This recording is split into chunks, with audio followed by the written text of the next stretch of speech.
Bonjour à toutes et à tous, marhaba bikoum. Je suis ravi de vous accueillir pour ce webinaire intitulé L'économie circulaire en Algérie. En même temps, c'est un défi et une opportunité pour la valorisation des déchets en Algérie. Je suis ravi aussi de partager ce moment avec un panel d'experts d'exception.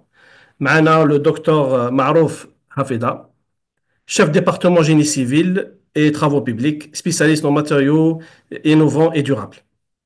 عندنا aussi Karima Fariha, c'est le Head of Geocycle, c'est l'activité qui est spécialisée dans la valorisation des déchets chez le groupe Holcim Jazair. Auparavant, elle a été directrice développement durable et environnement.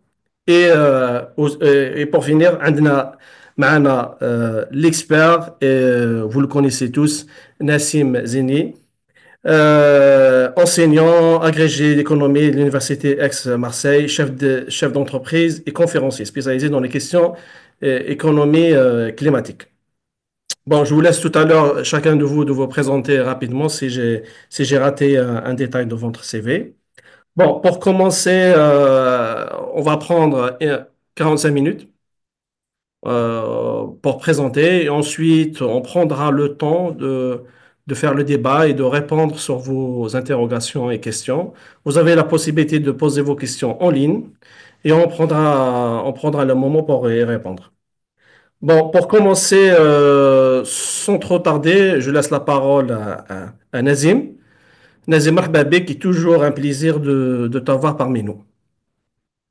Sabah al-khair alaikum, salam alaikum, ahlan wa sahlan. Tout d'abord, merci beaucoup, chère Sofiane, pour cette invitation à laquelle j'ai répondu avec un grand plaisir. Je voudrais saluer aussi mes confrères et mes consoeurs, notamment le docteur Maharouf, monsieur Abid et puis mon ami Karima, que je salue également. Je voulais d'abord féliciter le groupe Holcim El Jazair pour l'initiative parce que c'est très important justement de vulgariser, de faire de la pédagogie et d'expliquer en gros quel est on va dire, l'impact de l'économie circulaire et surtout son apport dans l'économie nationale. C'est une tendance mondiale à laquelle notre pays ne va pas échapper. Et donc, j'ai le plaisir justement de vous présenter durant quelques minutes une introduction un peu des grands bouleversements climatiques qui nous ont amenés, parce que Hadawa, le prélude, en fait, s'il n'y avait pas eu de réchauffement climatique, nous n'aurions certainement jamais parlé d'économie circulaire. Et en fait, l'un ne va pas sans l'autre. Donc voilà, je vais faire une petite présentation de 15 minutes avec une petite introduction à l'économie circulaire. Et puis après, je serai à votre disposition si vous avez des questions. Alors, je vais juste partager mon écran, si tu permets, Sofiane. Donc ici, et est-ce que tout le monde voit correctement? On est bon? Pour le Ça- moment, non. Non, Mazel, hein, je fais les slides. On n'arrive pas à l'avoir de la présentation entière. Alors, euh, est-ce que là, c'est bon? Comme ça, Non, non, Mazel. partager, je vais refaire. Euh, voilà, comme ça. Est-ce que là, c'est bon? Ça, c'est parfait. Parfait, allez, très bien.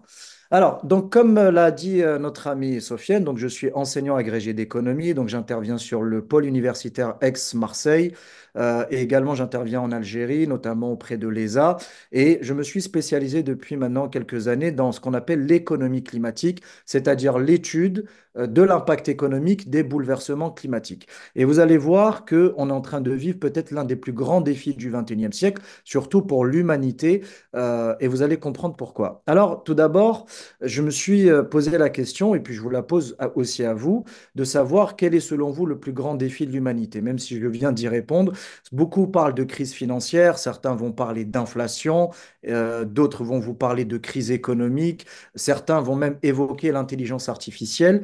Mais pour moi, véritablement, la véritable problématique pour l'humanité, ce n'est pas tous ces éléments-là qui sont, à mon sens, que l'homme peut résoudre.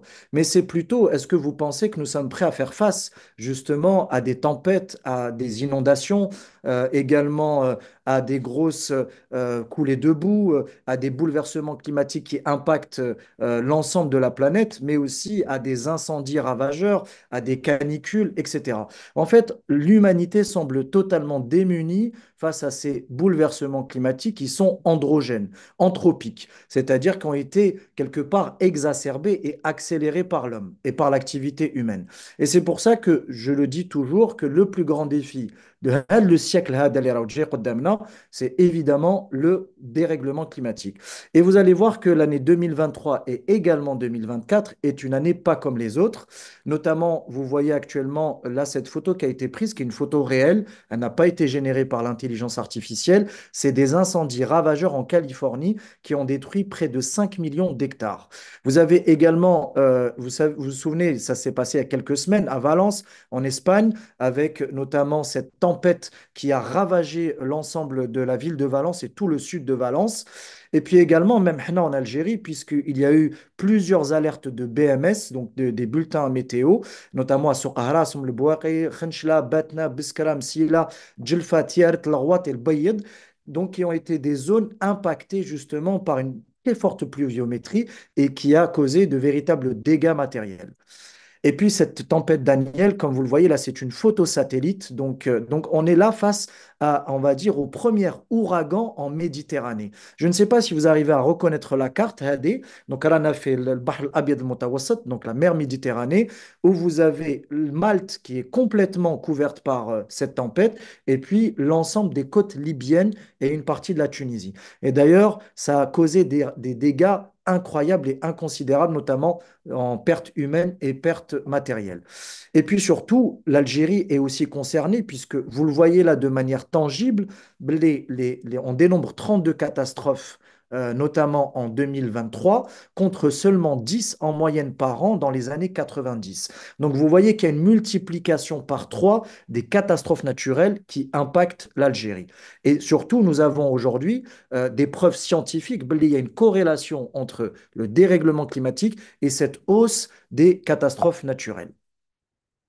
Alors, je voulais également vous demander quel est selon vous le record de température qui a été observé à Alger le 14, je crois que c'était le 15 juillet exactement, 2023. Donc, est-ce que c'est 40 degrés, 45 degrés, ça a été 52 degrés. Donc, depuis l'existence des relevés météorologiques Fel Jazer, nous n'avons jamais enregistré une telle température, notamment à Alger. Donc, je ne vous parle pas Fil Sahara ou la Tindouf ou dans d'autres régions du sud, mais à Alger, pour une ville méditerranéenne, c'est un véritable record. 52 degrés enregistrés le 15 juillet 2023. Et puis ici, vous avez également, en fait, vous avez ici sur ce graphique une preuve également que chaque mois passé sur Terre a enregistré des températures moyennes qui ont été au-dessus des normales de saison. Et en fait, vous le voyez, il ne s'est pas passé un mois sur Terre sans que l'on ait des températures qui ont été au-dessus des relevés que l'on constate d'un point de vue, enfin, généralement, en moyenne sur la planète. Et puis surtout, l'impact du réchauffement climatique et du dérèglement climatique, c'est 300 milliards de dollars. Donc vous imaginez que le PIB de l'Algérie, c'est 250 milliards de dollars. C'est 24 millions de réfugiés climatiques. C'est deux fois plus que ce que génère la guerre en matière de réfugiés. C'est également une baisse de 1% du PIB et près de 30 000 morts en 2023. Sur l'année 2024, on est plus ou moins dans les mêmes chiffres avec pratiquement 320, 330 milliards de dollars de dégâts. Et puis surtout, si on ne fait rien, et c'est pour ça que c'est très important de sensibiliser la population, les pouvoirs publics, mais aussi les entreprises que vous êtes, puisqu'on estime qu'à la fin du siècle, donc en 2099, le réchauffement climatique va compter 1 milliard de morts et puis 500 millions de réfugiés climatiques. Vous imaginez le défi que ça va imposer aux États en matière de déplacement migratoire et de flux migratoires des gens qui vont quitter certaines zones du monde qui seront impossibles à habiter vers d'autres régions pour justement pouvoir échapper aux catastrophes naturelles. Et puis surtout, le coût de l'inaction climatique d'ici 2030, vous le voyez ici, c'est 500 milliards de dollars par an à partir de 2030, c'est 5% du PIB en moins à l'échelle planétaire, 40 millions de réfugiés climatiques, sachant que Hnaf el on est 46 millions. Et puis surtout 10% d'inflation supplémentaire, évidemment avec la raréfaction des ressources, mais aussi des bouleversements sur les produits agricoles. Et puis, une étude très sérieuse a démontré que le réchauffement climatique risque de menacer un tiers de l'économie espagnole, notamment les PME et les TPE. Donc vous imaginez qu'un pays industrialisé comme l'Espagne risque de perdre un tiers de ses entreprises ou un tiers de son économie à cause du dérèglement climatique. Et puis, vous savez, si nous ne faisons rien, évidemment, en fait, du moins plutôt, ce dérèglement climatique est exacerbé, accéléré à cause de la surconsommation. Également au fait que l'on développe une agriculture intensive, mais aussi à cause de la mondialisation et de la surpopulation, puisque nous sommes 8 milliards d'habitants, mais également l'utilisation de ce qu'on appelle les matériaux fossiles, les matières fossiles, donc pétrole et gaz. Et je voulais également vous sensibiliser là-dessus avec ce schéma-là pour vous montrer à quel point l'écosystème de la Terre est semblable à l'écosystème d'un être vivant et d'un corps humain. On parle souvent de réchauffement de plus 1, plus 2, plus 3 degrés, et pour beaucoup de personnes, ils n'arrivent pas à percevoir le danger d'une hausse des températures à l'échelle planétaire. Et je me suis amusé à comparer donc le corps humain avec la Terre, et vous voyez par exemple ici, si vous avez la moyenne du corps humain, elle est de 37,3 degrés, si elle passe à 38 degrés, vous avez une légère fièvre, si elle passe à 39 degrés, vous avez une fièvre élevée, et si vous êtes au-dessus de 40 degrés, vous êtes en hyperthermie et vous risquez tout simplement un arrêt cardiaque. Donc, ce qui sépare la vie de la mort, c'est uniquement 3 petits degrés. C'est exactement la même chose pour la planète Terre. Donc, la moyenne de la température moyenne sur la surface de la Terre, c'est 15,2 degrés. Imaginez l'impact qu'aurait une hausse de plus 1, plus 2 ou plus 3 degrés sur l'écosystème terrestre. Et puis l'Afrique, évidemment, alors elle qui est la première victime justement du dérèglement climatique, ne rejette qu'à peine 4% de gaz à effet de serre. Donc ça vous montre que le véritable problème est surtout repose sur les pays industrialisés, donc les États-Unis en tête, la Chine et l'Europe. Mais malheureusement, nous devons nous aussi, en tant que pays, on va dire responsable, que pays qui est impliqué dans, on va dire, cette mondialisation, nous avons aussi notre part de responsabilité. Nous devons aussi avoir notre part d'effort à réaliser, puisque l'Algérie est signataire des accords de Paris et elle s'est engagée à réduire ses gaz à effet de serre de 7% d'ici 2030. Alors, on continue. Quelles sont les conséquences pour l'Algérie? Vous allez le voir, nous ne sommes pas non plus totalement, on va dire, isolés de ce phénomène mondial. Et vous allez voir que d'abord, vous allez avoir quatre secteurs qui vont être impactés: l'agriculture, l'industrie, la santé et le tourisme. Mais aussi, nous sommes également touchés par le stress hydrique. Donc, le dérèglement climatique accélère le stress hydrique. Également, la sécheresse, puisque c'est l'une des vraies problématiques qui touchent le continent et aussi notre pays. Les orages violents, comme nous l'avons vu dans le sud du pays très récemment, mais également les tempêtes et les intempéries qui peuvent littéralement paralyser des villes entières. Nous l'avons vu notamment à Alger, à Oran, etc., mais aussi des inondations, évidemment, puisque actuellement, il y a de véritables perturbations météorologiques en Algérie par rapport à ce dérèglement climatique, et également la canicule. Vous le vivez actuellement, nous avons des températures qui sont vraiment, on va dire, au-dessus des normales de saison. Sans parler également des incendies que nous vivons chaque année. Et là, vous avez à partir de 2030 un impact qui est tangible, c'est-à-dire vous allez avoir 3% de notre PIB national qui va être touché, 12% d'inflation, 50% de votre prime d'assurance qui va augmenter, 20% des rendements agricoles, une activité touristique qui va diminuer de 10%, et puis surtout, vous allez avoir des phénomènes d'exode rural et de phénomènes migratoires du sud vers le nord, puisque la façade maritime algérienne va enregistrer une hausse de 30% de ses habitants, venant également par ricochet faire augmenter les prix de l'immobilier. Donc vous voyez qu'il y a des conséquences directes et aussi des conséquences sous-jacentes qui sont très importantes sur l'Algérie. Et puis maintenant, comment faire face en tant qu'entreprise? C'est ça la véritable question. Vous allez avoir pour moi trois piliers. D'abord, la sensibilisation. Il faut que l'on puisse faire de la pédagogie, de la vulgarisation auprès de vos employés, auprès des cadres de l'entreprise, pour que l'entreprise adopte justement un comportement vertueux. Il y a aussi une adaptation, revoir peut-être le système organisationnel de l'entreprise. À chaque fois, peut-être amener les gens à faire du télétravail si les températures ne permettent pas de faire travailler les collaborateurs. Pourquoi pas commencer à réduire l'activité sur site? Parce que vous allez être confronté à des températures températures qui seront tout simplement pas supportables pour les employés. Et puis, et vous allez avoir une dernière partie qui est l'atténuation, parce que là aussi, il va falloir que l'entreprise songe à mettre en place un système de diminution de ces gaz et de ces rejets de gaz à effet de serre. Alors maintenant, tous ces éléments nous amènent à l'économie circulaire. Qu'est-ce que l'économie circulaire?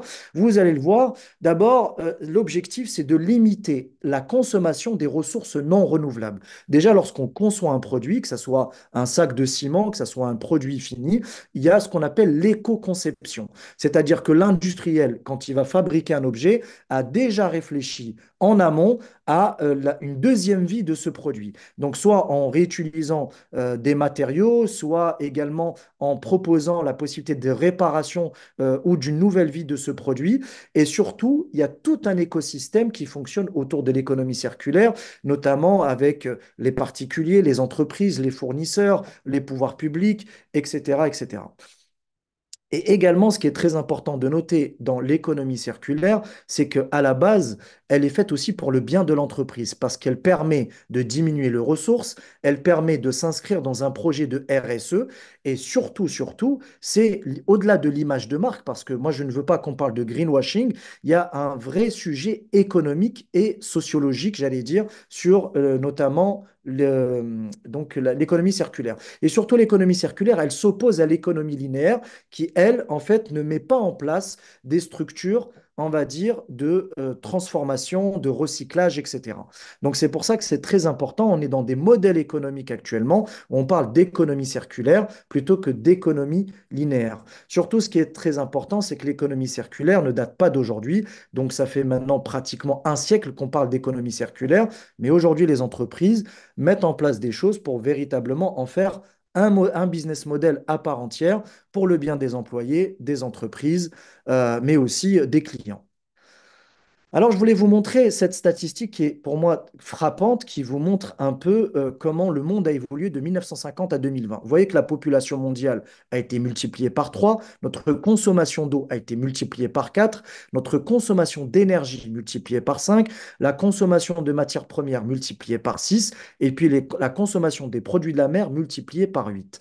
Alors, il faudrait que l'on explique aux gens comment on peut, avec des ressources limitées, avoir des besoins qui, eux, sont illimités. Vous voyez qu'il y a un problème dans l'équation. C'est pour ça que c'est très important aujourd'hui de mettre en place justement des systèmes de recyclage, des systèmes également de préservation des ressources, que ce soit pour une entreprise industrielle ou même pour tout type d'entreprise. Alors, on continue très rapidement et surtout l'économie circulaire, comme vous le voyez. Donc, ça implique des personnes dans le processus de fabrication, dans la consommation et également dans le recyclage, avec à chaque fois, évidemment, au cœur de ce projet, la préservation des ressources. Là, vous avez aussi les étapes du cycle de vie, justement, de cette économie circulaire. Et vous voyez qu'à chaque fois, quand on arrive en bout de processus, c'est-à-dire au niveau de l'usage ou de la fin de vie du produit, au lieu que ça soit on procède à de l'enfouissement ou à de l'incinération, l'objectif, c'est justement de faire repartir ces produits-là vers un nouveau processus de fabrication. Et puis surtout, pour finir, et je terminerai là-dessus, c'est que l'économie circulaire en Algérie, si elle est amenée à être adoptée véritablement par les entreprises et les acteurs économiques, c'est 10% de croissance supplémentaire, d'après les études qui ont été faites par certains analystes, mais c'est surtout 15% de préservation des ressources en plus. Donc vous voyez que vous avez non seulement un intérêt économique, mais un intérêt également environnemental, et surtout, c'est des projets, même en matière de management, qui peuvent en fait ressouder les liens. Vous savez, quand on parle de culture d'entreprise, etc., là, vous donnez du sens à l'entreprise en lui conférant un rôle justement sociétal et de préservation des ressources. Alors évidemment, et j'en ai encore pour 2 slides et promis, je vous redonne la parole, c'est que vous le voyez que le monde est en train d'être bouleversé. On parle très souvent de transformation numérique, mais pour moi, la vraie transformation, celle qui va être la mode pour les 20 prochaines années, c'est la révolution environnementale. enfin, je dirais même pas que c'est une mode, en fait, c'est un processus qui est naturel vers lequel on va devoir aller. Et c'est très important que des acteurs économiques comme vous puissent aller déjà vers cette transformation environnementale. Et je voulais finir là-dessus, sur ce dicton qui me paraissait vraiment frappant et qui va vous parler, qui dit justement, nous n'héritons pas de la terre de nos ancêtres, mais nous l'empruntons à nos enfants. Voilà ce que je voulais vous dire. Comme ça, merci pour votre écoute et je suis à votre disposition. Merci beaucoup, Nazim. Excellente présentation, très belle, et le fond, il est excellent, comme d'habitude. Merci Et c'est beaucoup, le Nazim. même. Alors, bon, comme vous le savez, Ossim Jazael, c'est une entreprise de... C'est un groupe qui est leader dans le matériau de construction. Nous avons des cimenteries et Karima va nous expliquer comment une cimenterie peut contribuer dans l'économie circulaire. Merci Sofiane. Merci Nazim. C'est ça la question, non? Oui, oui. Ok. Ouais. Merci Sofiane. Merci Nazim pour ce rappel et pour ce rappel de prise de conscience, j'ai envie de dire. Merci Et, beaucoup, je t'en en prie. fait, comme, euh, comme toute industrie, enfin, l'industrie cimentière se préoccupe également de la circularité, de l'économie circulaire à travers le gaspillage, enfin, la consommation et le gaspillage des ressources et également à travers la production des déchets. Donc, réduire la production des déchets. J'ai pas partagé ma présentation par contre.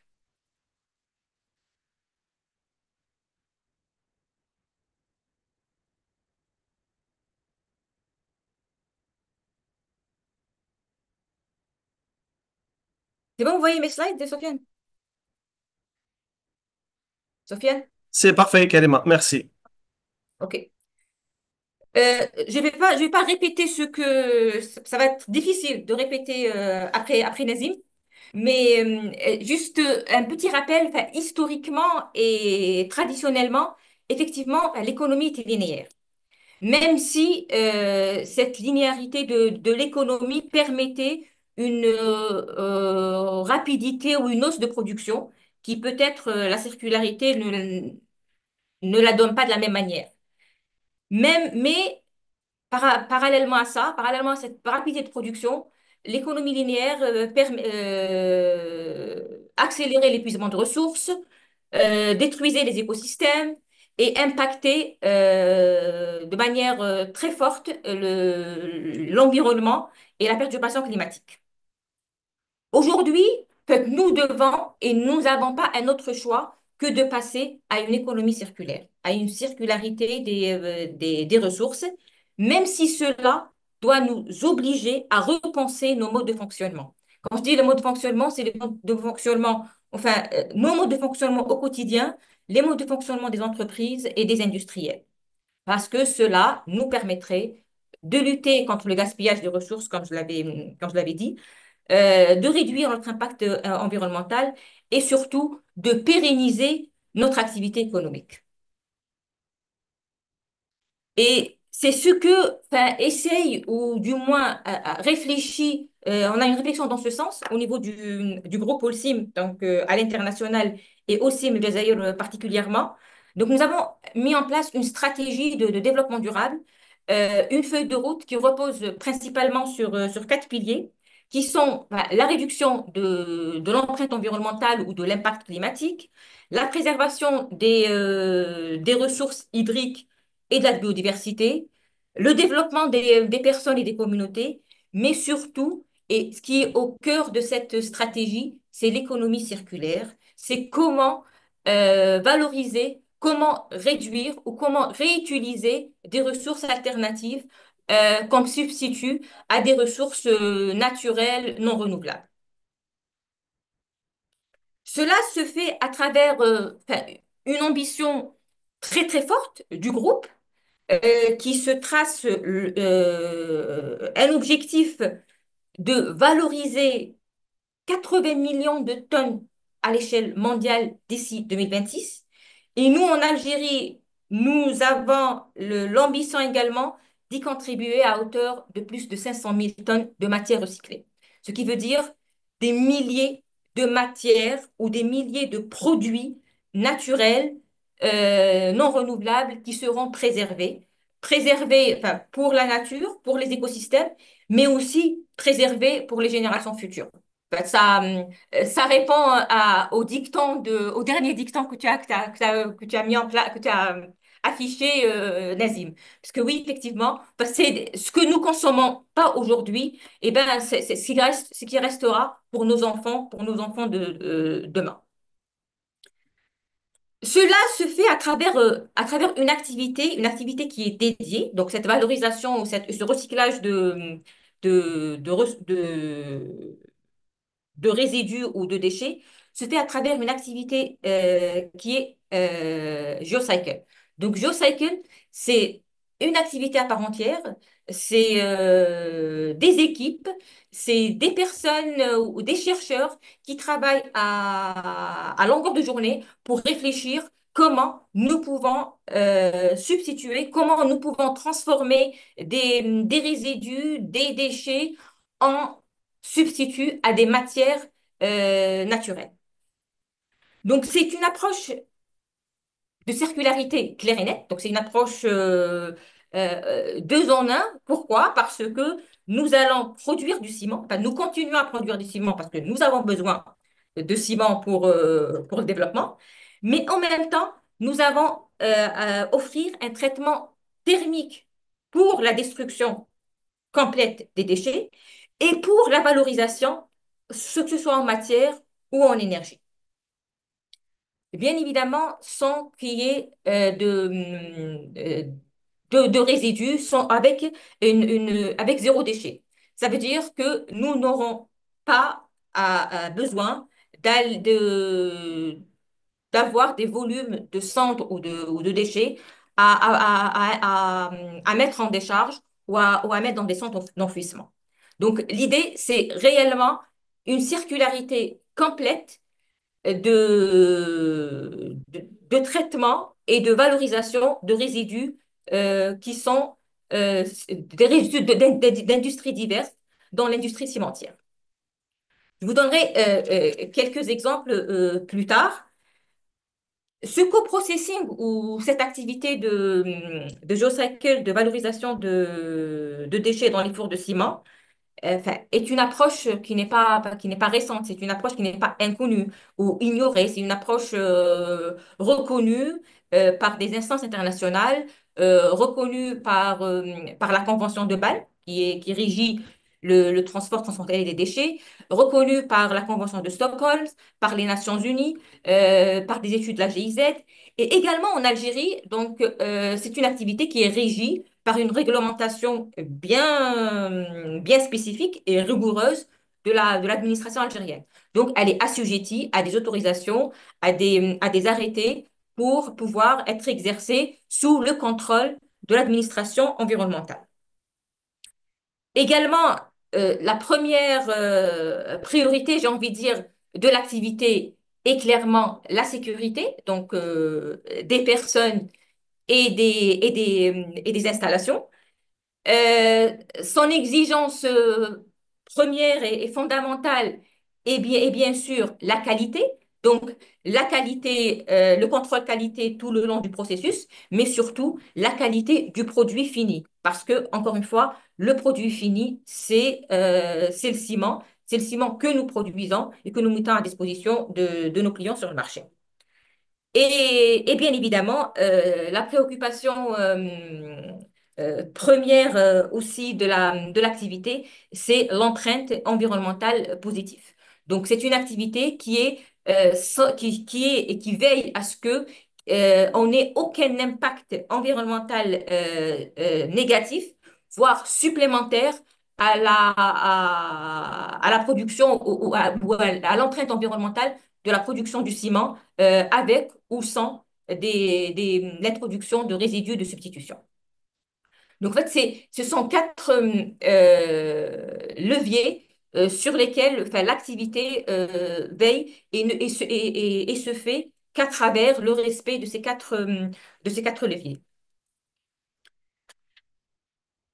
Aussi, en fait, le cimentier, pour être prêt à substituer ou à valoriser des résidus dans son process industriel, euh, on a besoin d'avoir des investissements. Donc, ce n'est pas euh, ouvrir un four de cimenterie et balancer des résidus, enfin, des intrants autres que les matières naturelles. Donc, nous avons besoin de préparer d'avoir des systèmes de contrôle, des systèmes d'introduction de ces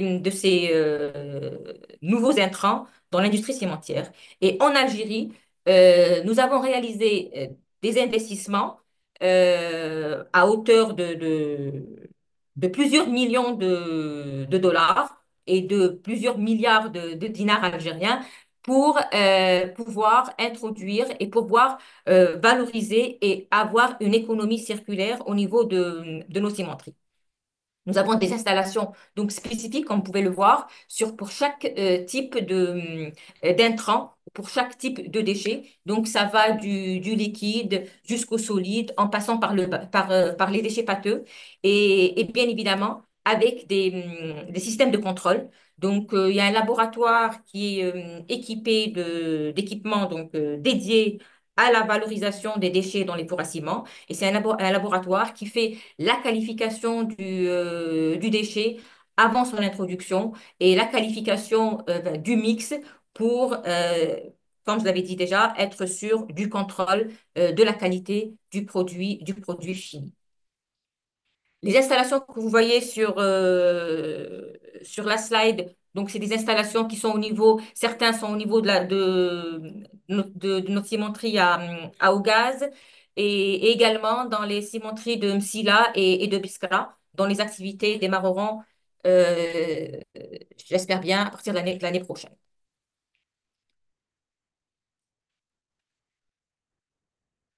Donc, je voulais juste partager avec vous quelques exemples, juste pour vous donner une idée, mais de manière, j'ai envie de dire, réelle et factuelle, parce qu'en fait, on ne peut pas être resté uniquement dans la théorie et dans les slogans.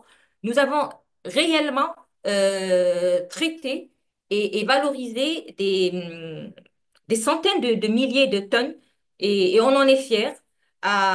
Et c'est une première en Algérie. Donc, nous sommes la première, enfin, le premier cimentier en Algérie à pouvoir valoriser enfin, un éventail de déchets. J'ai ici enfin, quelques exemples, comme par exemple les terres contaminées. Donc, les terres contaminées, c'est des terres qui sont contaminées, que ce soit par des produits chimiques ou par des produits pétroliers et qui n'avaient pas d'autre devenir que d'être stockés dans la nature. Donc, après traitement et qualification de ces terres contaminées, donc on pouvait valoriser, ne serait-ce une valorisation partielle de ces terres-là comme substitut de matières premières ou de matières naturelles. Par exemple aussi les bouts d'oxyde de fer. Les bouts d'oxyde de fer, c'est un résidu de l'industrie métallurgique. Et donc l'industrie métallurgique génère comme tout process de production un déchet qui est ce qu'on appelle les boues ferreuses et qui n'a pas aussi qui n'a pas aussi de solution de recyclage en interne, mais qui peut être recyclé en matière, en cimenterie. Donc, et c'est le cas. Nous sommes en train de valoriser des oxydes de fer au niveau de nos cimenteries. Pareil, donc le même principe pour les bouts d'oxyde d'aluminium. Donc, c'est un résidu de l'industrie de fabrication d'aluminium. Donc, ces résidus peuvent également être substitués en cimenterie pour remplacer euh, une certaine chimie d'une autre matière naturelle non renouvelable qui auparavant était, enfin, était extraite de carrières naturelles.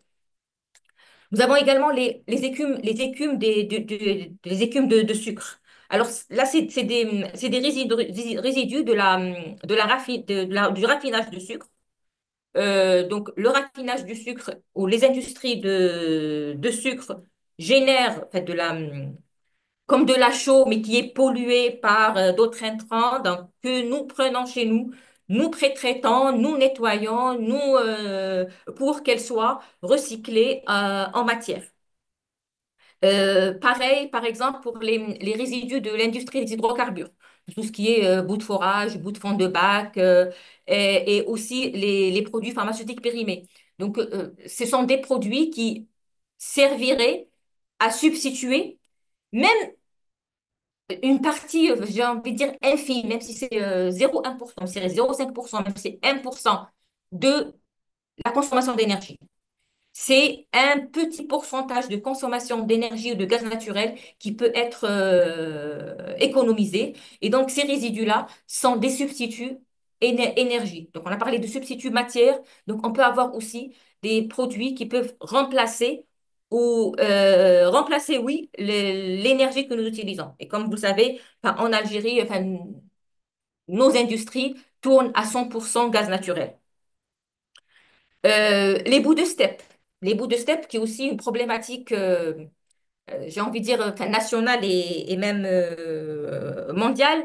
Donc, le gouvernement algérien est en train de pousser pour la réutilisation des eaux utilisées dans l'irrigation. Et donc, ce qui veut dire que les stations d'épuration vont générer de plus en plus de bouts de bouts de steppe qui n'a pas un autre devenir que d'être soit incinéré de manière, j'ai envie de dire, traditionnelle et classique, donc incinéré et puis par la suite la transformer en cendre pour la mettre en décharge ou de la valoriser en cimenterie. Enfin, tout dépendra, là, tout dépendra du taux de cécité, donc de l'humidité, pour qu'elle soit valorisée soit en matière ou en énergie. Donc, et nous sommes déjà en train de travailler avec certains industriels sur des stations de traitement industriels pour la valorisation de leur bout de steppe.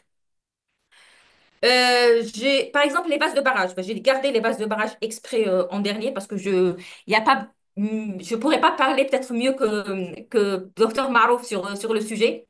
Mais pour vous dire que les bases de barrage aussi, donc, ça répond, ça c'est une double, j'ai presque envie de dire, c'est un double bénéfique, une double valorisation. De un, enfin, c'est même triple. De un, les bases de barrage, si elles sont réutilisées en cimenterie, donc ça permet de substituer de la matière naturelle, mais également si elles ne sont pas utilisées en cimenterie, donc elles resteront stockées éternellement, mais aussi nous permettront, si les bases sont réutilisées et sont récupérées, extraites des barrages, donc ça nous permettrait de récupérer des espaces de stockage supplémentaires enfin, dans un contexte de stress hydrique que nous vivons tous. Donc, et les bases de barrage, enfin, en Algérie, enfin, on parle enfin, je parlais tout à l'heure de milliers de tonnes, de millions de tonnes. Des bases de barrage, enfin, les stocks que nous avons, nous, en Algérie, enfin, sont comptabilisés à des milliards de mètres cubes. Donc, il faut le cimentier, toutes les tout producteur qui a besoin en fait, d'argile ou d'autres matières naturelles qui peut substituer, remplacer par les bases, ben, il est le bienvenu pour pouvoir répondre en partie à ces milliards de mètres cubes de stock en Algérie. Nous avons déjà valorisé dans un cadre expérimental les bases de barrage au niveau de la cimenterie de Mascara voilà, au gaz. Et enfin, nous sommes prêts à continuer. Parce que si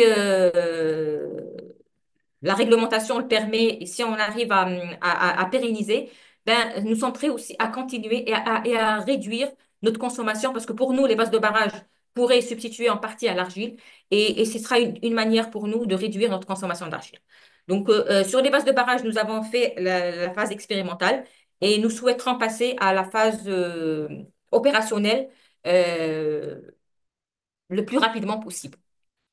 Et je pense que Madame Marouf parlera mieux que moi du sujet parce que c'est un sujet qui est sorti de chez elle, de son université. Mais je dirais pas plus que ça pour ne pas, pour lui laisser, euh, comment elle pourra le développer beaucoup mieux que moi. Là, c'est juste pour vous donner et j'aurais terminé avec ça, c'est juste pour vous donner une idée sur quel résidu ou quel déchet, enfin, de ceux que nous avons déjà expérimentés, peut remplacer quoi comme matière première naturelle. Par exemple, je parlais tout à l'heure des résidus de l'industrie de sucre. Ben pour nous, ça nous permet de préserver une partie de notre consommation de calcaire, de nos carrières naturelles de calcaire. Les oxydes de fer, c'est pour les minerais de fer. Donc, calcaire, minerais de fer, argile, aluminate, tout ça, c'est des intrants dans la fabrication du ciment. Les vases de barrage, donc comme je l'ai dit, ça peut substituer à l'argile. Dans la région de l'Oranie, peut-être d'autres vases auront un apport d'autres minéraux, parce que tout, ça dépendra de la composition chimique du produit. Les bouts d'oxyde d'aluminium donc, nous permettent de substituer les aluminates, qui sont un intrant dans la fabrication du ciment. Et puis, voilà, les bouts d'hydrocarbures, les bouts de steppe, en fonction de leur toxicité, peuvent être un substitut ou un apport énergétique à l'industrie, quelle qu'elle soit, hein, cimentière ou autre. Je conclurai juste par dire que nous sommes là, je pense, devant une approche qui répond parfaitement et pleinement au principe de la circularité et de l'économie circulaire, parce que elle nous permet de préserver nos ressources naturelles, de préserver l'environnement, d'atténuer notre impact climatique, de réduire nos dépenses en termes de traitement de déchets, parce que en fait, le traitement du déchet, euh, le traitement traditionnel ou la destruction traditionnelle de déchets, elle est clairement beaucoup plus coûteuse que la valorisation que la valorisation du déchet, même si la valorisation du déchet a un coût. Et c'est également, en fait, nous sommes devant une approche donc, de circularité qui est aussi créatrice de valeur. Donc, c'est une approche qui peut aussi créer des nouveaux emplois, de nouvelles richesses autour de cette nouvelle pensée ou de cette manière de repenser l'économie dans sa globalité. Voilà, c'est tout pour moi. Merci Kalema. Merci Merci beaucoup à pour vous ton pour votre intervention. écoute. Alors, on passe au professeur Marouf. Kalema, s'il te plaît, si tu peux juste arrêter le partage pour partager la présentation. Voilà, merci.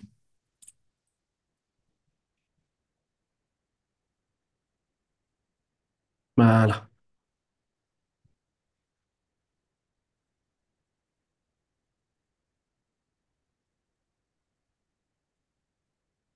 Madame Marouf, à vous la parole. Bonjour tout le monde. Avant d'entamer le sujet, je tiens tout d'abord à remercier l'équipe Holcim El Jazer de m'avoir invité à ce meeting. Un grand merci. Mon intervention s'articule sur la valorisation euh, de la vase du dragage des barrages et son impact sur l'économie circulaire en Algérie.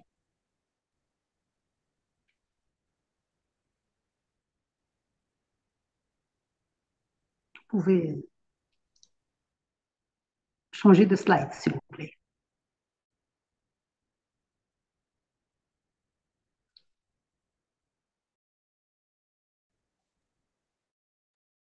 Désolé, un petit souci de connexion. Désolé, hein. Vous avez été déconnecté. Oui. Vous avez été déconnecté. Bon, il faut remettre la présentation du docteur Marouf. Voilà.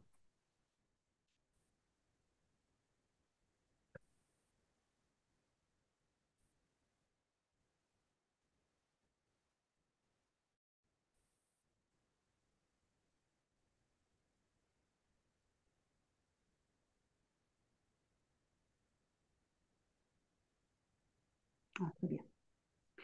Le contexte général de notre recherche, c'est l'érosion, envasement et le dragage.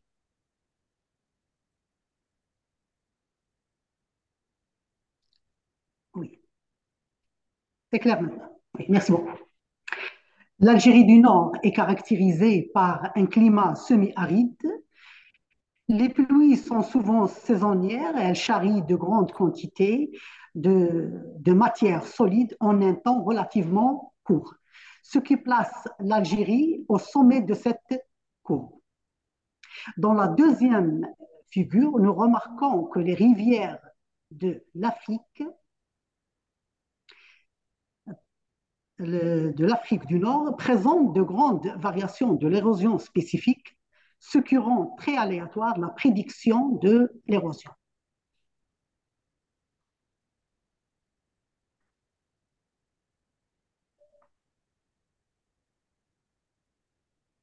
Très bien. L'envasement des barrages et les opérations de curage.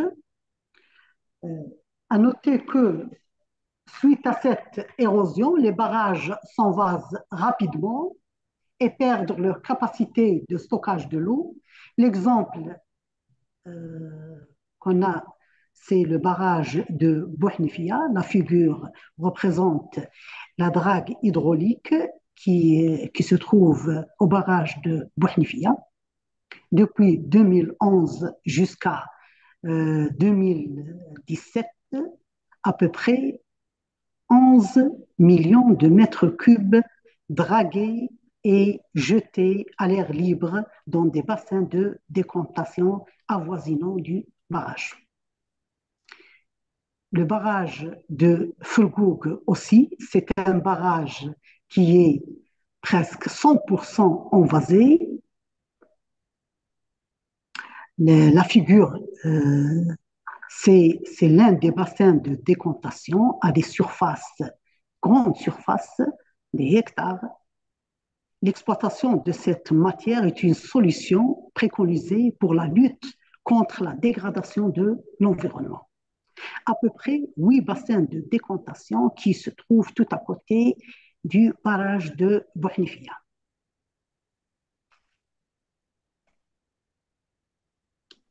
Sofiane, s'il vous plaît. Oui.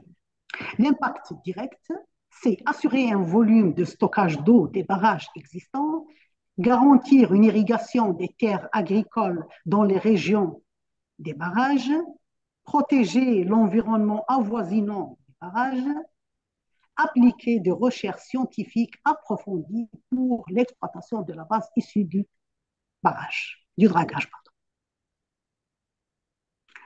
L'Algérie, à l'instar d'autres pays du monde, est confrontée à la rareté des ressources naturelles et à la question de comment réduire la consommation d'énergie dans le secteur du bâtiment, qui est un secteur énergivore. Selon les données de l'APRU, l'Agence nationale pour la promotion et la rationalisation de l'énergie, le secteur du bâtiment, c'est le secteur le plus consommateur d'énergie, c'est un secteur énergivore avec un pourcentage de 45%. La problématique et comment répondre à cette problématique. La vase des barrages du dragage est l'un des ressources préconisées. La cimenterie de Lafarge-Luguez fabrique de différents ciments composés.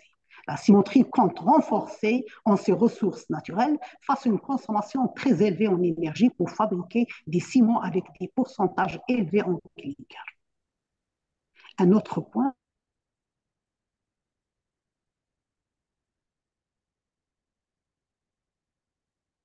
la cimenterie de Lafarge est située à proximité des barrages envasés, tels que le barrage de Fulgoug, qui est à 100% envasé, et le barrage de Bouhnifia.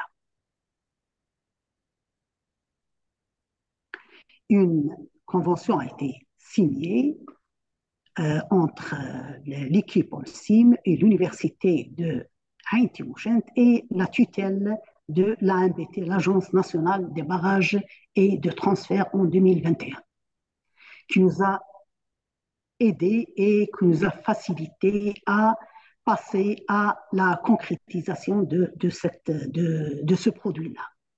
En premier temps, des analyses ont été faites et on voit que dans ce tableau-là, les résultats des analyses euh, des échantillons pris au niveau des bassins de décantation, la base de barrage de Bouhlifia, comparant avec l'argile utilisée dans la composition du clinker, il y a un rapprochement de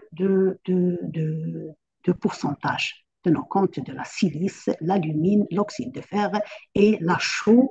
Ces quatre composants sont très importants dans la composition du clinker.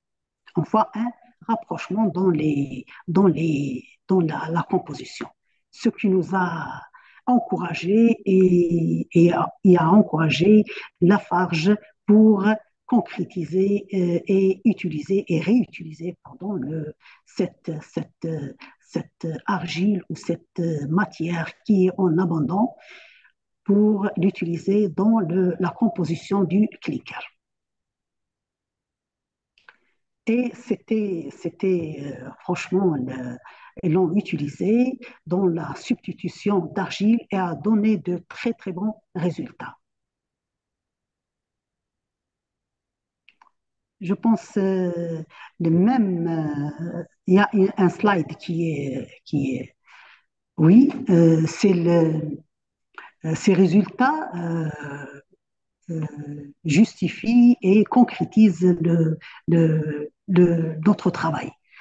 Ce qui est en bleu, c'est la résistance atteinte avec l'argile utilisée dans, euh, dans la cimenterie de Huguez. Ce qui est en rouge, c'est le, c'est le, le clinker avec la vase draguée. À jeune âge, nous regardons que ici, à jeune âge, 2 jours et à 7 jours, la résistance en utilisant la vase substituée, comparant avec l'argile utilisée dans l'usine, elle est vraiment encourageante. 27,8 comparant avec 27,5. Aussi ici, 44,8 mégapascal comparant avec 43,6 et à 28 jours, 53,6. Ça justifie la posolanité de notre matière. Elle a un effet posolanique, elle a un effet de résistance qui est très encourageant. La deuxième vision, c'était l'utilisation dans un autre produit, c'était pour alléger l'empreinte environnementale du parc immobilier, avoir un matériau innovant et écologique similaire aux matériaux traditionnellement utilisés comme le béton et la brique, mais avec un impact écologique et énergétique plus clément pour l'environnement en général. S'inscrire le bâtiment dans une logique bas carbone et le respect des utilisateurs. L'identification des écomatériaux à haut potentiel thermique, amélioration de l'efficacité énergétique dans le secteur du bâtiment, développement de matériaux à haut potentiel thermique, l'adaptation aux conditions locales et aux besoins du marché algérien, développement de nouvelles formulations et techniques de fabrication.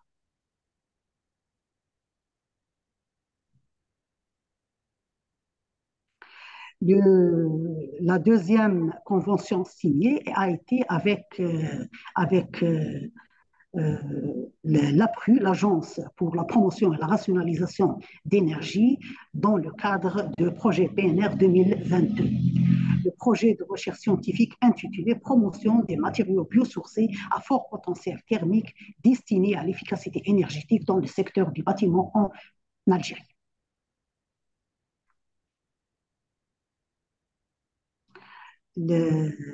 Ici, c'est la convention signée avec le directeur, monsieur Chabem, en 2022.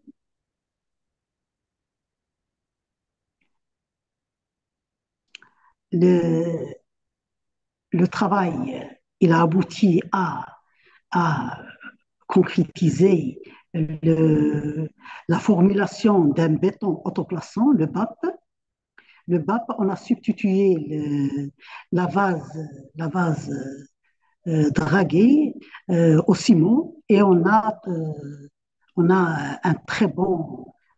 de très bons résultats dans la formulation, soit euh, dans la rhéologie de ce matériau, dans la rhéologie de ce matériau ou dans la résistance de ce matériau. La fabrication aussi de deux types de briques, une brique cuite qui est cuite à une température inférieure à la température conçue pour la brique conventionnelle, qui est au-delà de 900 degrés. La brique cuite, elle a donné de très bons résultats, une conductivité thermique vraiment très encourageante, aux alentours de 0,4 et une résistance, euh, pour vous dire, des résultats vraiment très encourageants.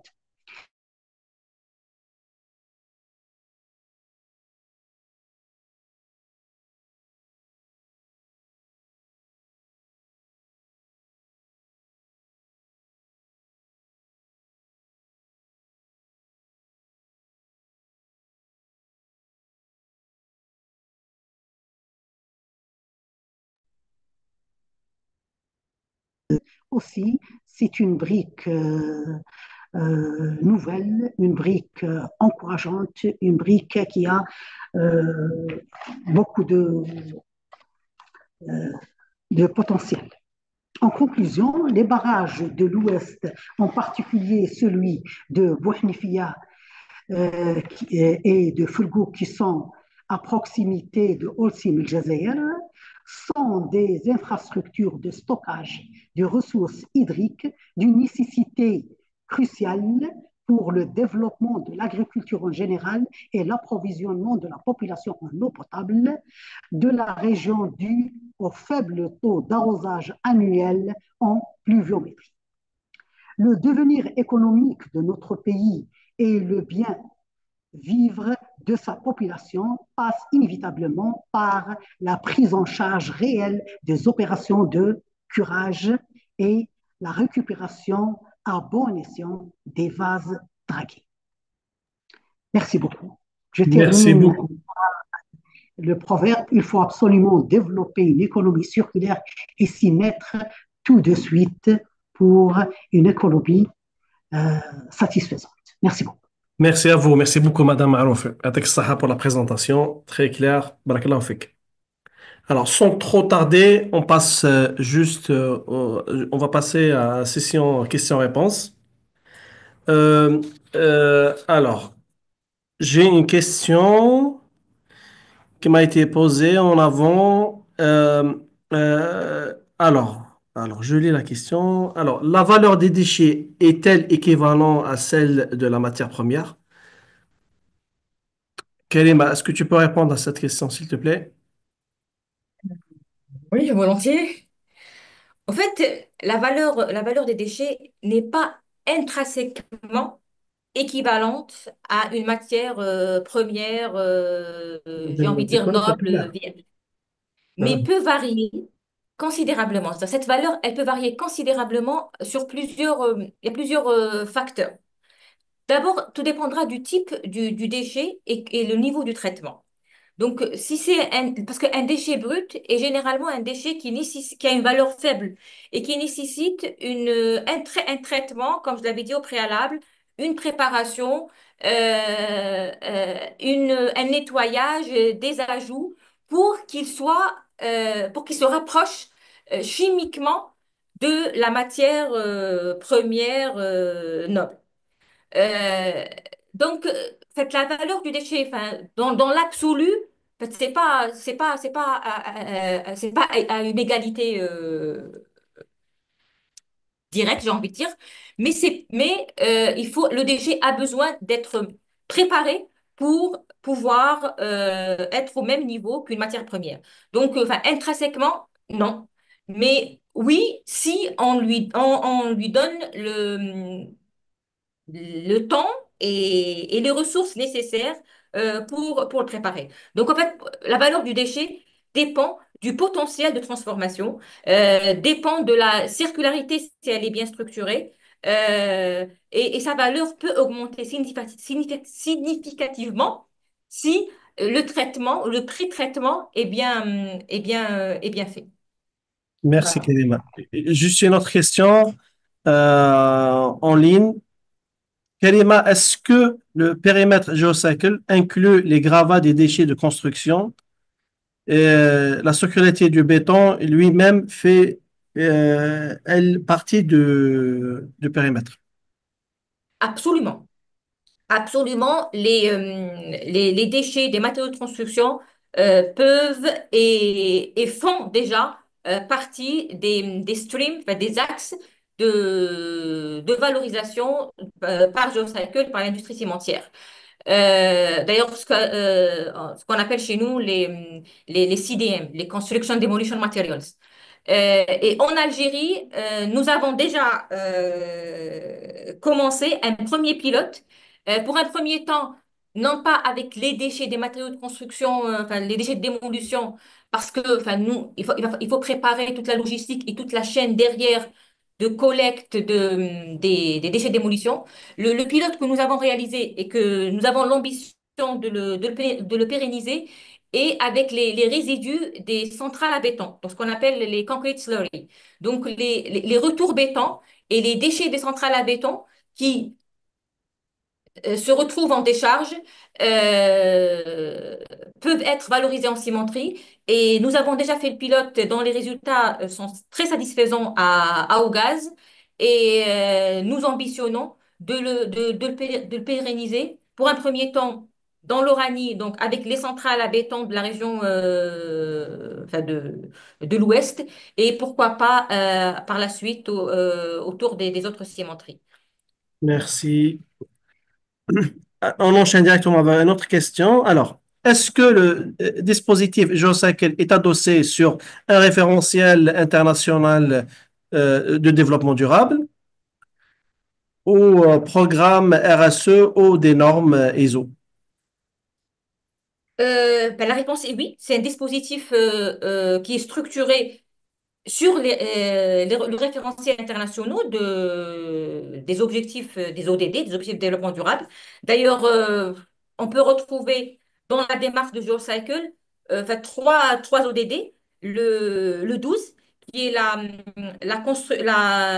construction et la production responsable. On peut retrouver le 13, qui est la lutte contre le changement climatique. Donc, le fait de traiter des déchets en cimenterie, donc, c'est pas la mise en décharge et du coup, réduction des gaz à effet de serre. On peut retrouver aussi l'ODD 11, qui est des villes et des communes durables, parce que c'est une réponse à une problématique de gestion de déchets.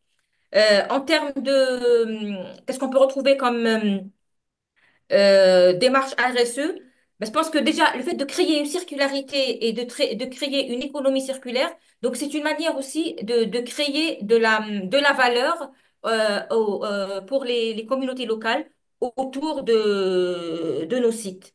Je pense que oui, enfin, GeoCycle euh, répond et peut rentrer parfaitement dans les dispositifs et les référentiels internationaux. Et après, en fait, c'est une activité qui est à l'intérieur et dans l'enceinte même de la cimenterie, qui, elle, est déjà certifiée ISO 14001. Merci, Karima. Alors, Nazim, on t'a perdu. Marhaba bek, une deuxième fois. oui, non, non, je suis là, pardon. Ah, ok, marhaba. Nazim, Merci, juste une mec. question pour toi.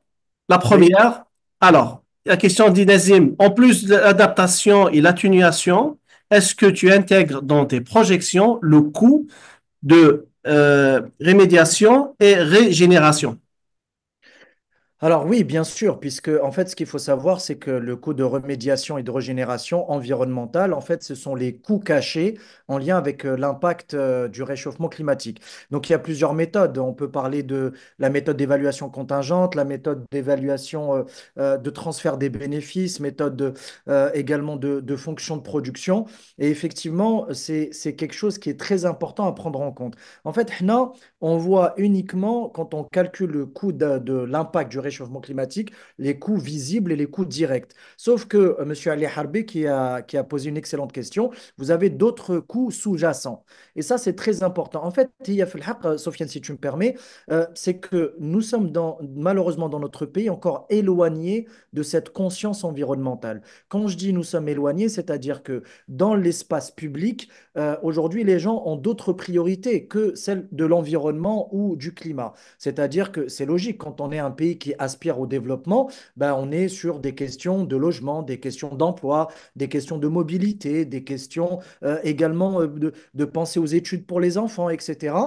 Et malheureusement, on a encore du mal à injecter dans le débat public, dans la sphère publique, les questions environnementales. En fait, les gens, et ça c'est un phénomène mondial, au moins pour prendre conscience, ils ont besoin d'être confrontés directement à la catastrophe pour se dire, ah oui, donc effectivement, je suis pleinement victime ou concerné.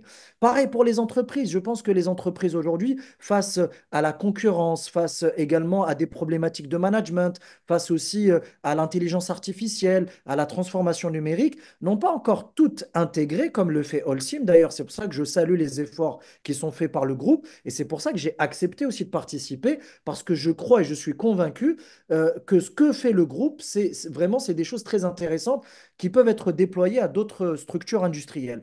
Mais maintenant, quand vous discutez avec des PME algériennes, que ce soit Soqaharas, Felbayed, Alger, Fouaran, est-ce qu'ils ont en interne justement des schémas de déploiement environnementaux, de recyclage, d'économie circulaire? Effectivement, les textes existent, mais est-ce qu'on a mis en place des mécanismes incitatifs? Aujourd'hui, une entreprise, il faut lui parler en termes de coûts, il faut lui parler en avantages fiscaux, il faut lui parler en bénéfices nets. Il n'y a que comme ça qu'elle va pouvoir amorcer le processus de changement. Et puis surtout, il faut remettre au centre de l'entreprise, c'est-à-dire l'humain. C'est-à-dire, pour moi, un projet de transformation environnementale, il faut qu'il vienne des équipes. Il ne faut pas qu'il vienne de la direction. Si le projet est porté par les salariés, bah, ça va avoir un phénomène considérable. Mais par contre, si on l'impose avec une sorte de schéma descendant, c'est là où effectivement on ne trouve pas on va dire, les gens n'adhèrent pas à ce projet. Mais clairement, je vous le dis en toute franchise, c'est pour moi un grand défi pour notre pays parce qu'on est en première ligne, que ce soit les entreprises, les pouvoirs publics, les particuliers, etc. Et je ne suis pas sûr que l'on soit préparé réellement à ce qui nous attend. D'où le fait qu'il faut multiplier les initiatives comme la tienne, Yassé, Sofiane, et puis celle du groupe, et puis surtout aussi mettre dans le débat public, à la radio, à la télé, sur les réseaux sociaux, il faut absolument que l'on parle de dérèglement climatique et de son impact sur le quotidien des Algériens et des Algériennes. Merci beaucoup, Nazim. Merci pour ces conseils et merci pour cette réponse. On a une question de Feriel Gesmia. Elle te remercie pour ta présentation, excellente. Et elle est consciente qu'il y a, il y a des textes et des réglementations législatives, mais elle note que sur le terrain, les choses se font à leur rythme. Et elle aimerait savoir concrètement comment les entreprises peuvent réaliser réellement l'économie circulaire. On a beaucoup de questions dans ce sens. Comment intégrer le schéma industriel dans le processus de fabrication? Des conseils pour des entreprises, comment vraiment intégrer les schémas et l'approche économie circulaire dans leur processus de fabrication. C'est une excellente question, Sofiane. Et puis, je remercie Feriel pour ce questionnement qui, pour moi, est fondamental. Et Yaf el Haq, tu sais, il ne faut pas dupliquer des modèles occidentaux ou européens. Maintenant, on a une structure économique, sociologique qui est propre à l'Algérie. Donc, si on veut intégrer l'économie circulaire, il faut le faire avec les moyens du bord. Et ça passe par des choses très basiques. Par exemple, rapprocher son fournisseur. Au lieu de passer des commandes pour une entreprise, par exemple, qui est située à Alger, je vais passer des commandes à Bouira ou à Blida, essayer de trouver un fournisseur dans une périphérie très proche. Également, mettre en place ce mécanisme-là d'économie circulaire en essayant de travailler avec le fournisseur. Ça, c'est très important. En fait, l'économie circulaire, elle implique quoi? L'amont et l'aval de la chaîne industrielle ou de la chaîne de production. Donc, ça veut dire qu'il faut concevoir ce schéma-là avec le fournisseur, mais aussi avec le client. Voir est-ce qu'il y a des possibilités d'impliquer aussi les partenaires sociaux, les pouvoirs publics, etc. Voir si on peut travailler avec des décharges aux alentours de son site industriel. Et aussi, encore une fois, parce que c'est vrai, les textes existent, il y a aussi une question de coût, parce que adopter l'économie circulaire, paradoxalement, fait Bledna, c'est coûteux. Alors que c'est censé générer des économies. Et c'est là la problématique des entreprises. Et pour les canards, même si j'adopte ce type de mécanisme, finalement, je vais alourdir mes charges fixes. Je vais impacter mon bénéfice. Alors qu'une entreprise, on sait bien, son rôle premier, c'est de générer des bénéfices. Mais pour moi, le véritable conseil, encore une fois, c'est de faire des choses à petite échelle. Donc vraiment, est-ce qu'on peut aller sur du papier recyclé? Est-ce qu'on peut aller sur des échanges 100% digitaux? Moi, par exemple, à titre d'expérience, je suis un opérateur économique. Je suis en train d'inciter mes clients à passer vers de la facturation électronique, ou du moins de pouvoir, au lieu d'imprimer ma facture le cachet humide et de le remettre en main propre, ce qui fait que j'ai généré une impression, je me suis déplacé, donc j'ai généré du CO2 et je l'aurais remis en main propre. Donc il y a là aussi dans cet aspect-là, c'est quelque chose de très basique ce que je raconte. Mais pour moi, là, dans ça, il y a déjà aussi une question d'évolution du cadre réglementaire. Il faut que le cadre réglementaire aille plus loin. Voilà, je vais encore pousser la réflexion. Je pense qu'il va falloir passer à un moment donné, fait Bladna, par l'obligation faite aux entreprises de faire un bilan carbone. C'est-à-dire chaque année, rien comme le bilan comptable, il est obligatoire. Vous le déposez auprès de votre expert comptable, vous le faites certifier et vous le déposez au CNRC ou là auprès des impôts. Eh bien, il faut faire pareil. Il faudrait, je pense, qu'à partir d'un certain niveau de chiffre d'affaires, à partir d'un certain seuil de salariés, ben, avec les entreprises de plus de 1000 salariés ou la 2000, les obliger à faire un bilan carbone. Comme ça, elles vont être obligées d'entamer une réflexion profonde pour adopter l'économie circulaire. Merci beaucoup, Nazim. Karima, on a une question de Nasreddin. Il dit que vous ne pensez pas que l'émission du gaz, bon, les émissions, j'imagine que la question c'est les émissions CO2 générées par le gaz lors de l'incinération des déchets n'est pas plus polluant pour les gens et pour l'environnement que les autres procédés de traitement des déchets. Absolument, absolument. Et c'est le but de nos discussions. C'est que, en fait, nous voulons changer nos modes de traitement de déchets. Et l'incinération absolue, effectivement, génère du CO2 et ne détruit pas le déchet complètement. Elle génère aussi un deuxième déchet qui est les cendres. Au fait, nous, on ne parle pas d'incinération de déchets, loin de là. D'ailleurs, ce que je disais, en fait, c'est un processus. D'ailleurs, on parle de co-traitement. D'ailleurs, le mot incinération est un mot qui est banni dans la profession. On parle de co-traitement ou de co-processing. Et ça veut dire quoi? Ça veut dire que c'est un traitement et une valorisation du déchet simultanément en même temps que la fabrication du ciment. En fait, on n'incinère pas le déchet. On le traite avec le processus de production de ciment. Si confusion il y a, c'est pas de l'incinération, c'est du co-traitement dans le four de la cimenterie. Donc, en termes d'émissions supplémentaires, pas du tout, parce que en fait, les émissions de la cimenterie resteront inchangées, voire même réduites dans certains cas en fonction du type d'énergie de substitution ou de matière de substitution. Donc, oui, vous avez entièrement raison. L'incinération proprement dite, ou j'ai envie de dire pure et dure, oui, vous avez entièrement raison. augmente les émissions de gaz à effet de serre. Là, on ne parle pas d'incinération, mais de co-traitement dans un processus de production de ciment. Je ne sais pas Parfait, si c'est plus clair. merci. C'est très clair. On a une question. Alors, comment pouvons-nous réaliser toutes ces actions sans un cadre légal qui obligerait les projets owners ou les contracteurs à utiliser un X% de matériaux recyclés? La réalité, est-ce que le prix d'aujourd'hui reste un point bloquant? Moi, je pense Oui. que, Ah, pardon. je sais pas, je prends la question, enfin, je prends la réponse, enfin, je ne sais pas. Bah, Bon, c'est pour moi ou pour... tu, Je me suis lancée directement. Je tu me suis commences lancée directement. après Nazim, mais il sourit, je pense qu'il a, il a une réponse lui aussi. Non, non, je laisse la parole à D'accord. Karima. Après, je la prends. Il n'y a pas de souci. Avec plaisir, Karima. Ok, ok.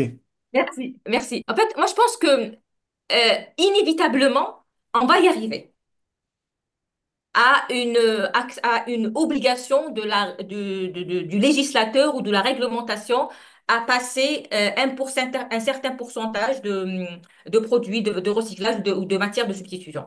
Mais je pense que là, actuellement, enfin, on a clé de ça, comme on dit. Et ce qu'on fait, nous, et plein d'autres opérateurs engagés, donc c'est des actions volontaires. C'est des actions qui nous permettent déjà de nous préparer et de prendre de la marge par rapport à d'autres opérateurs qui sont peut-être dans l'attente d'une obligation de l'administration. Mais je pense que déjà le fait que c'est des actions volontaires, il n'y a pas mieux que de prendre le temps de se préparer et d'engager des démarches et des actions maintenant avant que ça ne devienne une obligation. Même si je pense qu'à mon avis, on va finir par y arriver. Après, ça prendra combien de temps? Ça, je saurais pas vous le dire. Merci. Après, Alors, Nazim, pardon. j'aurais vu aussi enfin, je l'aurais vu de manière différente. C'est une obligation d'utilisation, en fait, d'un certain pourcentage de matières recyclées, mais aussi une obligation du générateur du déchet à trouver une solution environnementalement efficace pour son déchet. Voilà, ça va ça va dans les deux sens. Merci, Karima. Nazim, tu peux compléter ou Ah oui, non, mais Karima a parfaitement raison. Anna, je pense que fait Bladna, il faut passer par trois étapes. La première, c'est une forme de sensibilisation, de pédagogie. Il faut des ateliers, il faut également créer, pourquoi pas, des séminaires, des choses comme ça, pour qu'un maximum d'entreprises comprennent l'intérêt d'adopter une économie circulaire et d'être, on va dire, vertueux en matière environnementale. On laisse je pense, quelques mois, 18 mois, 36 mois, le temps que les entreprises intègrent dans leur processus réflexif la notion environnementale. Et puis après, il faut légiférer. C'est-à-dire qu'après, il faut passer par la loi, par des textes réglementaires qui soient contraignants, mais également qui soient adaptés à la réalité du terrain. Kema Qatlek Karima, il y a des choses qui ne sont pas envisageables dans notre pays. On ne peut pas imposer un système de recyclage qui n'est pas en phase avec les attentes des opérateurs économiques. Et surtout, aujourd'hui, je vous donne un exemple concret. Est-ce qu'il existe dans notre pays une filière de recyclage des produits électroniques? Ma cache. Il n'y a pas. Elle n'est pas structurée. Donc, on ne peut pas imposer, par exemple, à un fabricant de smartphone ou là, de téléviseur de procéder à un système de recyclage ou de, on va dire, de seconde vie du produit. Par contre, il faut mettre en place des éléments incitatifs, donc réglementaires, fiscaux, parafiscaux, également créer, pourquoi pas, un code d'activité nouveau pour inciter à ce que des investissements puissent émaner vers ce type d'activité et encore une fois, comme je le dis, d'abord de la sensibilisation, c'est très important parce qu'il faut que les opérateurs économiques et même les particuliers ou les ménages puissent épouser de la philosophie. Il y a question de falsafa. ثقافة وفلسفة. Si on a la culture environnementale, on inculque de la culture environnementale, cette culture également du recyclage, de la préservation des ressources. Après, on peut passer à l'étape d'après, le next step, qui est celui de la réglementation, avec évidemment des contraintes, mais aussi des incitations. Merci, merci beaucoup, Nazim. Karima, une question pour toi, une excellente question. Oui. Je veux dire, on a beaucoup travaillé sur la communication pour répondre à cette question. Alors, elle tombe très bien. Alors, question pour Karima. Euh, alors, on a la valorisation des déchets dans la fabrication des ciments. C'est une solution en apparence magique, mais avec le temps, on voit que le ciment devient une poubelle des déchets. Donc, la magie se tourne contre le magicien. Quel est le risque sanitaire et l'impact de l'environnement lié à la valorisation des déchets dans la fabrication des ciments et quelles sont les solutions afin d'éviter ces risques?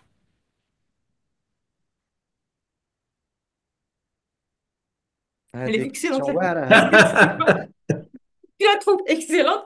Je ne sais pas si j'ai bien compris la question. Donc, est-ce que on parle du ciment quand il devient déchet ou du ciment produit dans un process de fabrication où on valorise des résidus? Donc, Alors, en je résumé, pense que moi, je dis ça. quand on fabrique du ciment, on met des déchets, on valorise des déchets. Est-ce que ce déchet a un impact sur l'environnement ou Ah sur le oui, ciment? c'est vrai. En résumé, c'est ça. En fait, quand on fabrique du ciment, il y a un suivi et un protocole de qualité et des normes. Donc, le ciment qui sort, c'est un ciment qui est normé, que ce soit enfin, des normes locales ou des normes internationales. C'est des ciments qui sont aussi, mais comme c'est des ciments qui sont exportés dans plusieurs pays sur les 5 continents. Donc, il est clair que le ciment qui est produit, c'est un ciment qui est dans la qualité, j'ai envie de dire, irréprochable ou dont la qualité est clairement normée. Maintenant, enfin, je reviens à ce que j'avais évoqué lors de ma présentation. Peut-être que j'ai passé trop de temps sur la partie qualitative. Le déchet, quand il est introduit, ou le résidu, quand il est introduit pour substituer à une matière naturelle, il est clair qu'il passe par un processus de qualification. Un processus de qualification qui veut dire quoi? C'est des analyses de la composition physique et chimique du produit. C'est un pré-traitement pour avoir les mêmes équivalence que la matière naturelle. Aussi, c'est un dosage, c'est les points d'introduction, à quel niveau du process pour ne pas altérer et impacter la qualité du ciment. Et je pense que l'exemple que nous avons pris sur les bases des barrages, sur les bouts des barrages, et le graphe qu'avait montré Dr Marouf, quand on compare les- la qualité du clinker à différents âges, donc à 8 jours, à 21 jours et je sais pas, enfin, c'était à 3 âges différents, on a bien vu que la qualité du clinker avant le test, donc sans les vases débarrage et avec les vases débarrage, elle était quasiment inchangée, voire même il y avait une légère amélioration dans la qualité du clinker. Non, il est clair que la qualité du ciment est inchangée. Et je pense que le cimentier est le premier à se soucier de la qualité de son produit. Parce que, encore une fois, euh, le cimentier, sa première mission, c'est de mettre sur le marché du ciment à disposition de la demande du marché, donc que ce soit national ou international. Donc, et ce ciment qui soit par la suite avec une empreinte verte, un ciment qui soit moins polluant, un ciment qui soit éco-friendly, ça c'est réellement la cerise sur le gâteau que le cimentier pourrait avoir. Merci, Kalima. Merci pour cette réponse. Nazim, on a une question. Je pense que tu l'as déjà répondu à cette question. Alors, bravo, Nazim, pour ta présentation. Je pense qu'il faut adapter la réglementation nationale pour inciter les entreprises à fournir annuellement un rapport extra-financier. Qu'est-ce que, euh, qu'est-ce que tu en penses de ça? Oui, oui, de toute façon, chauffe, on se dirige droit vers ça, de toute manière, parce que de toute manière, il faut, encore une fois, comme je l'ai répété dans mon propos, il faut passer par plusieurs phases. Ou la phase contraignante, avec l'élaboration de bilans extra-financiers, est pour moi une voie royale, parce que du coup, ça va inciter les entreprises à fournir des données, des KPI, avec des objectifs qu'elles vont se fixer. Et derrière, on peut même pousser le projet plus loin. Et aussi demander à ces entreprises-là, plus elles réduisent leur empreinte carbone et plus elles ont des remises fiscales, par exemple. Donc, avec justement une baisse de leur imposition, elles peuvent également réinvestir certains bénéfices dans ça. Donc, pour moi, oui, il faudrait créer des normes algériennes. J'ai vu passer dans les commentaires, c'est quelque chose de très intéressant. Pour moi, il faut absolument, encore une fois, je rappelle, l'ancrage local et territorial. Il ne faut pas appliquer des modèles qui ne sont pas adaptés à l'Algérie. Nous, on est un pays africain, on a un pays dans la zone MENA, dans le bassin méditerranéen, avec des contraintes qui sont très particulières, puisqu'en fait, on est impacté sur l'ensemble de la palette des catastrophes naturelles. On est autant concerné par la canicule, par les orages, par les inondations, les incendies, en fait, tout ce qui peut impacter un pays dû au dérèglement climatique, l'Algérie en est victime. C'est aussi simple que ça. Et les entreprises Anna Bensbalia vont jouer un rôle majeur parce que c'est elles qui vont contribuer quelque part à l'effort de sensibilisation, à l'effort d'adaptation et à l'effort de réduction. Parce qu'aujourd'hui, actuellement, combien d'entreprises, et je pose la question vraiment de manière très objective, ou en toute sincérité, combien d'entreprises sont capables de dire quel est leur rejet de CO2 annuel? Bon, hormis Holcim, Tomara comme c'est autre chose, mais les entreprises PME, TPE, les ETI, hein, donc les entreprises de taille intermédiaire. Donc c'est pour ça que c'est très important, à mon sens, de légiférer là-dessus avec des normes algériennes, des normes également qui nous sont propres et qui ont du sens aussi dans la démarche environnementale de l'entreprise. Merci, merci beaucoup. Alors, il y a beaucoup de remerciements pour votre présentation et pour l'intervention de Madame Marouf. J'ai une question. Euh, j'ai une question. Ah bon, je vais essayer de la reformuler en disant, une question pour Kalema. On parle de la valorisation des déchets en cimenterie? Est-ce que toutes les cimenteries peuvent valoriser, sont équipées ou pas?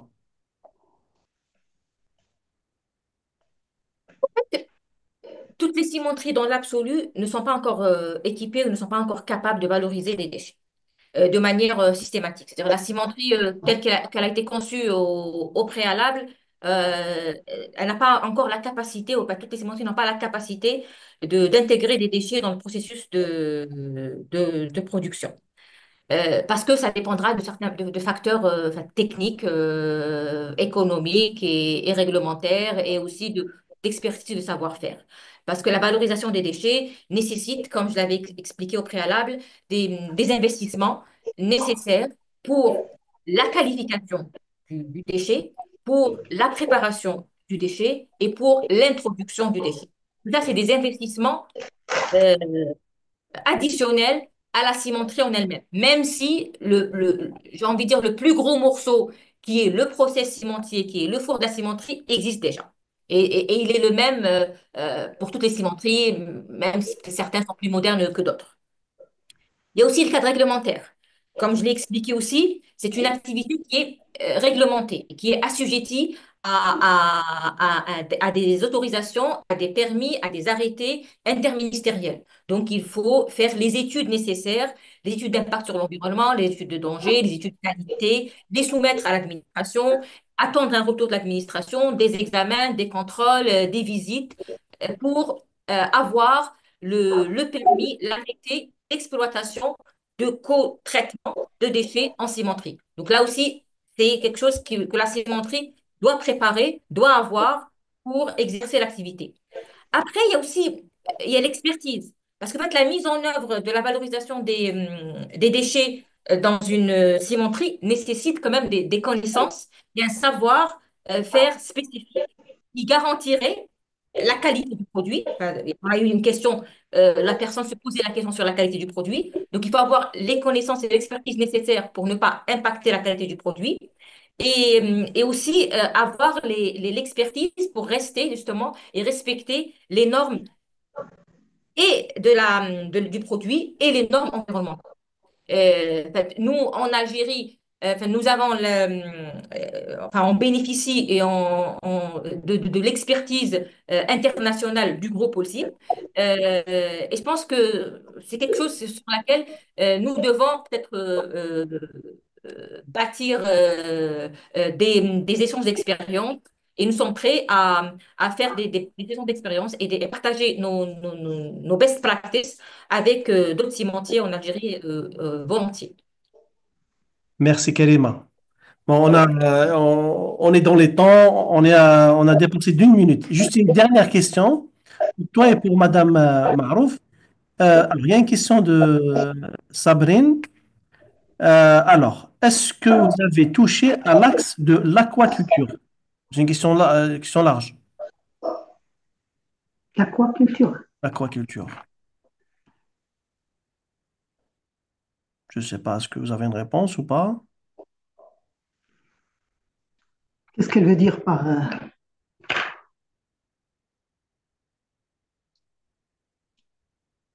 Aucune idée.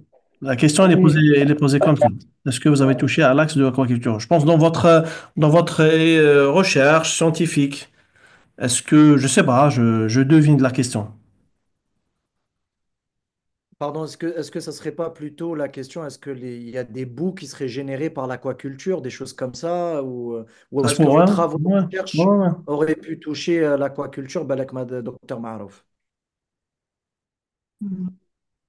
Non. Bon, peut-être c'est peut-être une activité enfin, à laquelle il n'y a pas encore, on n'avait pas encore, il n'y a pas encore des recherches là-dessus, mais oui, c'est à voir. C'est un domaine d'activité à essayer enfin, on va essayer de se renseigner et d'essayer de comprendre quel est le processus euh, de l'activité en elle-même et quels sont Oui. éventuellement les résidus ou les déchets qui sont générés par l'aquaculture pour voir s'il y a possibilité de valorisation, que ce soit dans les matériaux de construction ou autre. Parfait. Justement, Sabrina a précisé sa question. Elle dit, je voulais dire la construction des bassins d'aquaculture. Mais c'est toujours vague. Ouais, Oui. exactement. Juste une dernière question. Alors, on a une question de Khaled Razika. En l'absence des normes algériennes, alors, lesquelles sont appliquées pour nous? Et pourquoi ne pas utiliser les travaux universitaires pour? D'accord? Alors, je répète. Je peux, L'absence des normes algériennes, oui. lesquelles sont à appliquer pour nous? Pourquoi ne pas utiliser les travaux universitaires? Je peux déjà, déjà, je vais commencer par la deuxième partie de la question. Pourquoi ne pas utiliser les travaux universitaires? Je pense que la présence de Dr Marouf avec nous aujourd'hui est un exemple concret et parlant des travaux universitaires. Parce qu'au fait, la valorisation des bases de barrages et l'idée de valorisation des bases de barrages est bien sortie de l'université algérienne et des travaux de l'université. Donc, c'est une étude sur laquelle l'université Motion a travaillé. Donc, c'est un PNR, c'est un projet national de recherche sur la valorisation des bases de barrage dans les matériaux de construction. Et nous avons répondu favorablement à la demande pour faire les tests laboratoires et les tests industriels au niveau de notre cimenterie. Nous avons réalisé, comme j'ai dit, toute la phase expérimentale et nous sommes dans l'attente des accords de l'administration pour rendre le projet pérenne pour nous et pour, je pense que toute autre industriel qui souhaiterait valoriser des bases. Donc ça, c'est pour répondre à la première partie de votre question. Enfin, oui, nous travaillons avec les universités. Nous avons enfin, à longueur d'année des étudiants sur le site industriel pour leurs travaux de recherche. Donc, oui, nous travaillons avec l'université algérienne et nous en sommes très fiers. La première partie de la question, c'est par rapport aux normes, en l'absence des normes algériennes. Enfin, je pense que enfin, si vous parlez des normes ciment, enfin non, nous avons les normes nos normes la norme nationale que nous suivons. Et sur la valorisation des déchets en cimenterie, comme je l'ai dit, enfin, c'est une activité qui est réglementée par l'administration et qui est assujettie à un accord interministériel. Donc, je pense que, sauf si j'ai mal compris la question, je pense que le cadre réglementaire et normatif, il est là, enfin, il existe. Je peux continuer, Fariha, si vous me Oui, bien sûr. permettez. L'utilisation de déchets dans la conception du ciment. C'est sûr, pas n'importe quel déchet. La caractérisation du déchet passe en amont. C'est-à-dire, on vérifie s'il est nuisible ou non en premier temps, et la vérification de ce déchet, la posolanité, sa résistance, sa réponse. Est-ce qu'il est, parce que les deux composants, la substitution, c'est sur les deux composants. Le clinker est composé de deux composants essentiels, l'argile et le calcaire. Dans ce cas, ou bien on substitue au premier composant ou en deuxième composant. La boue, si je parle de la boue du dragage, la boue, c'est une argile. Certes, elle n'est pas unifiée, mais elle est en grand pourcentage, elle est argileuse. Dans ce cas, sa substitution se concentre dans les 20%.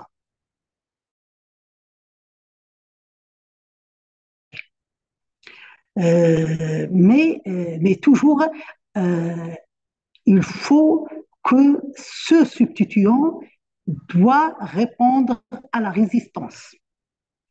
La comparaison est toujours faite par rapport au témoin. On peut pas substituer et comparer et avoir un ciment moins résistant par rapport au ciment utilisé dans la cimenterie. On ne peut pas. C'est-à-dire, toujours, la comparaison doit être faite avec la substitution. Elle est là. Mais il faut que la résistance doit être comparable au témoin. C'est-à-dire, moins ou plus. Par exemple, si on compare avec notre ciment, substitué avec la vase, on voit que la résistance, elle est un peu plus élevée que celle de l'argile utilisée dans la cimenterie. C'est pour ça que je dis et je redis, pas n'importe quel déchet, on peut.